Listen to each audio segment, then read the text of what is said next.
ருவாண்டாவோட கிக்காலி மாவட்டத்தில் உள்ள ஒரு பழைய கல்லறையிலிருந்து தொடர்ந்து அழுத்த சத்தம் கேட்டுட்டு இருந்துச்சு.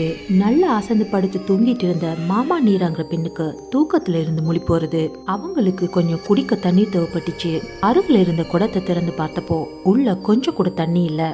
இப்போ குடத்தை தூக்கிட்டு தண்ணீர் பிடிக்கலாம்னு வீட்டுக்கு கொஞ்ச தூரம் தள்ளி இருந்த கிணத்தடி பக்கமா போறாங்க.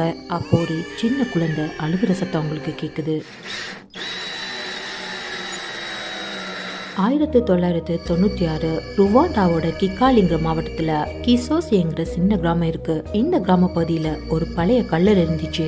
அதே சமயம் அந்த கால பகுதியில இனப்படுகொலை அதிகமா நடந்துட்டு இருந்த மோசமான இடமாவும் அந்த கிராமம் இருந்துச்சு. மக்கள் அதிகமா கொன்று குவிக்கப்பட்டாங்க.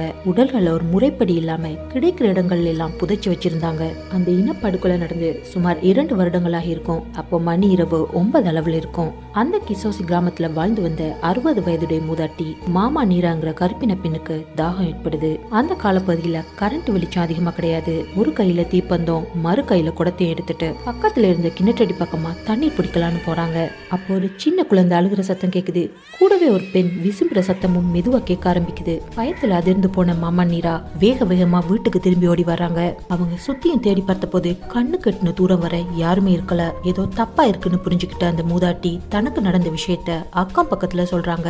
அந்த சம்பவம் நடந்து ஒரு வாரம் கழிச்சு வேறு 2 சகோதரர்கள் அந்த கல்லறை வழியா நடந்து போனப்போ அவங்களுக்கும் அந்த கல்லறையோட அருகில அதே குழந்தையோட அழுகிற சத்தம் கேக்குது. கிட்டத்தட்ட 3 வாரத்துல 7 பேர் வரையும் அந்த குழந்தையோட சத்தத்தையும் அந்த பெண்ணோட விசும்பலையும் செவியேற்றதா சொன்னாங்க. அந்த 7 பேரும் ஒருத்தருக்கு ஒருத்தர் சம்பந்தம் இல்லாத ஆட்களா இருந்தாங்க. ஆனா அந்த 7 பேரும் ஒரே இடத்தையும் ஒரே சத்தத்தையும் கேட்டதா ஒரே மாதிரி சொன்னாங்க.